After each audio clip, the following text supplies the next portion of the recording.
স্বদেশী পালাইবার চেষ্টা করি। চারদিক হইতে পুলিশ তোমাদিগকে ঘিরিয়া ফেলবে। তোমরা হাতের পিস্তল ফেলিয়া দাও। আজ তোমাদের গুলি শেষ হইয়া গিয়াছে।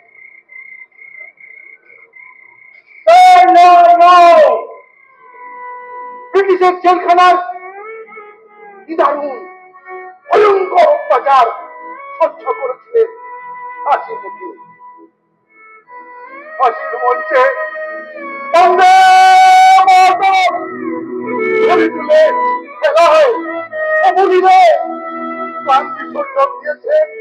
এই ভারত তথা বাংলায় অসংখ্য বিপ্লবী।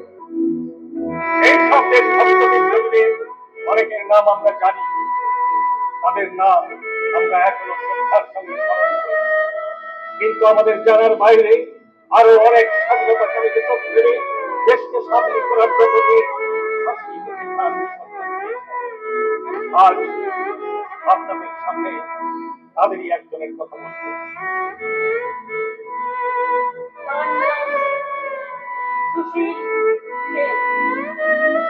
1891 সালে তিনি শিলংয়ে জন্মগ্রহণ করেন।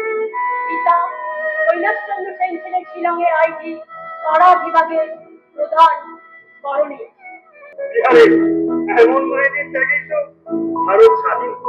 সাল 1906 সিলেটে অনুষ্ঠিত Surma valley political conference Bipin Chandra পালের বক্তৃতা শুনে উদ্বুদ্ধ হয়ে চলে এলেন কলকাতায়।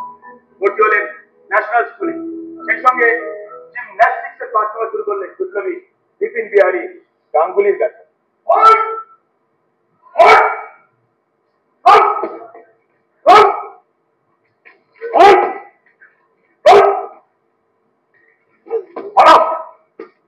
আমার গায়ে হাত তুলে আছে, লাঠি দিয়া মারি আছে, ঘুষি মারি আছে, এছাড়া লাঠিও মারি আছে। সাহসটা একবার ভাবুন। স্টোরি করিয়া কি? No no no no juvenile, but he must pay for what he has done. 1899 এর হুইপিং অ্যাক্ট ইহার ক্ষেত্রে শামিল করুন। তারপর সবার সামনে 15 ধাপ পেট মারিয়া ছাড়িয়া দিবেন। Kill him and no less than 15 times. স্বদেশী আন্দোলনের মেরুদণ্ড বলে আর কিছুই অবশিষ্ট থাকবে না। আরে বাবা মানছি, কিন্তু শিক্ষাটা কি সেটা তো হবে। কে কিভাবে দেবে সেটা? একটাই শিক্ষা দিতে হবে কিংসফোর্ডকে, মৃত্যু। তার বেঁচে থাকার কোনো অধিকার নেই। একমত, কিন্তু চাইলেই তো হলো না। সারাক্ষণ শান্তি বেয়াদানা ঘিরে থাকে কিংসফোর্ডকে। সেই ওই পাহাড়ার মধ্যে মারতে যাওয়া তো আত্মহত্যা করে, কিন্তু উপায় তো একটা করতেই হবে। তাহলে এইভাবে দিনের পর দিন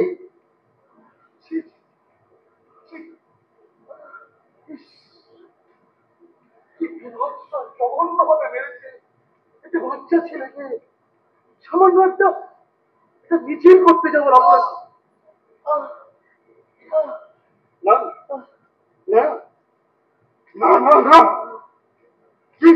জঘন্য অপরাধে কোনো ক্ষমা নেই, নেই ক্ষমা। সুরেন্দ্রনাথ ব্যানার্জির মতন তথাকথিত নরমপন্থীরা এই অন্যায় অবিচারের প্রতিবাদ করেছে। একটা প্ল্যান আমার মাথায় চলে আসছে। কি প্ল্যান?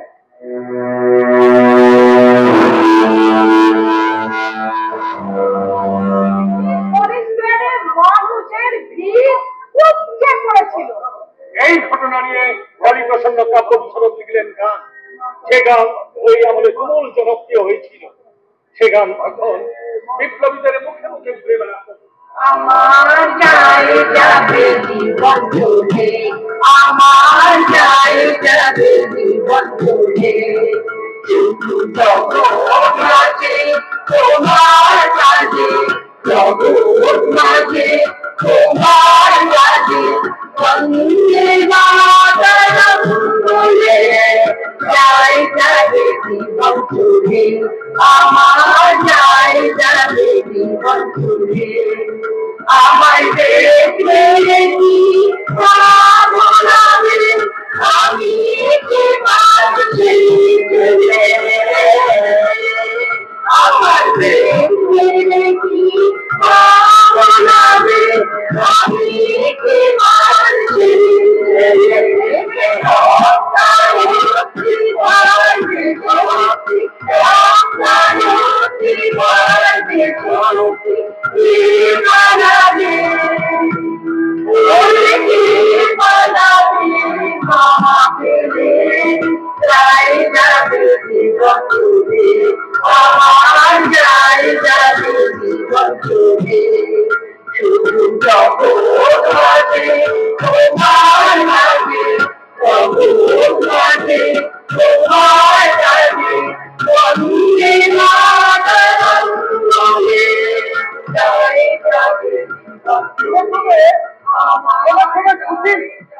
আরো জড়িয়ে পড়লে দেশ উদ্ধারের কাজে অসম সাহসী কিশোরকে শরীক করা হলো কিংসফোর্ড নিধনের চিত্রনাট্যে।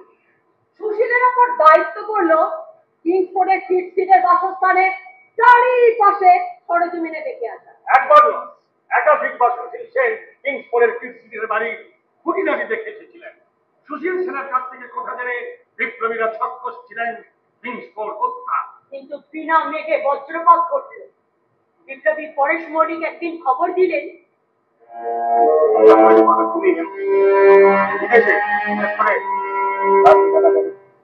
তুমি তো বোমা তৈরি করার নানা কৌশল শিখেছিলে। 1907 তুমি যখন দেশে ফিরলে, তুমি তো এনেছিলে ব্রাউনিং পিস্তল আর বোমা তৈরি নানা ম্যানুয়াল। তুমি উপযুক্ত অস্ত্র বেঁচেছ মানে কিংসফোর্ড কলকাতা থেকে বদলি হয়ে চলে যাচ্ছে। যাওয়ার সময় তার বন্ধু বান্ধবরা তাকে নানান উপহার দেবে। আমাদের উপহার ওই বোমা সুদৃশ্য মোড়কে মোড়ে ওর বাড়ি পৌঁছে দাও, আর পৌঁছে দেওয়ার কাজটা করবে পরেশ তুমি।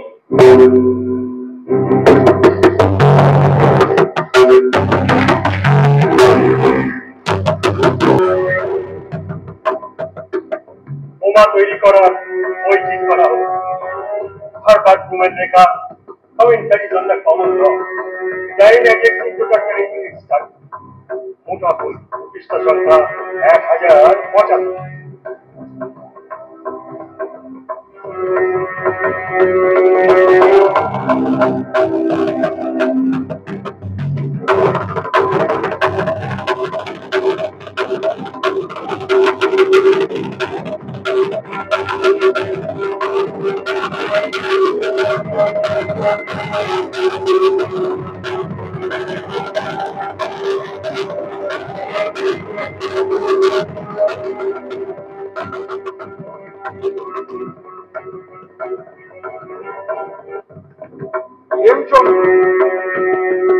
ওই বলবো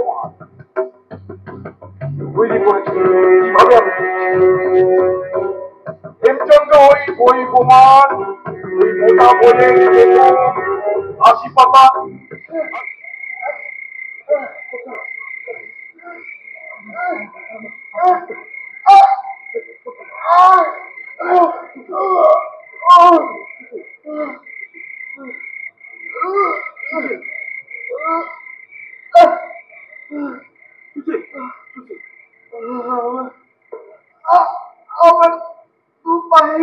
লেগেছে।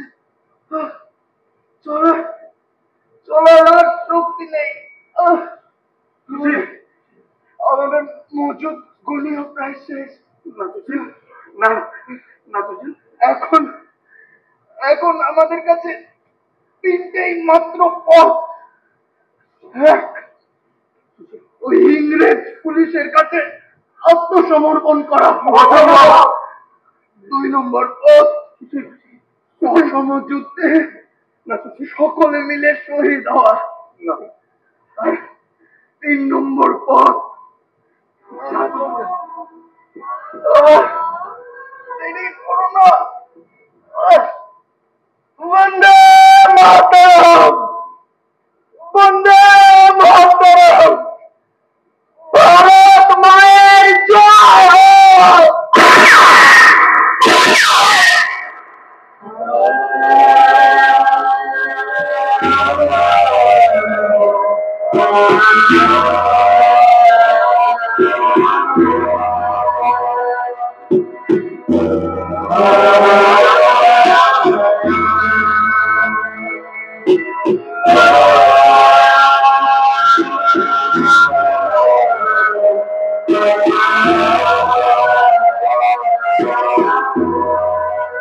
सर्वस्व हमारा प्यारा भारतवर्ष, हमारा प्यारा भारतवर्ष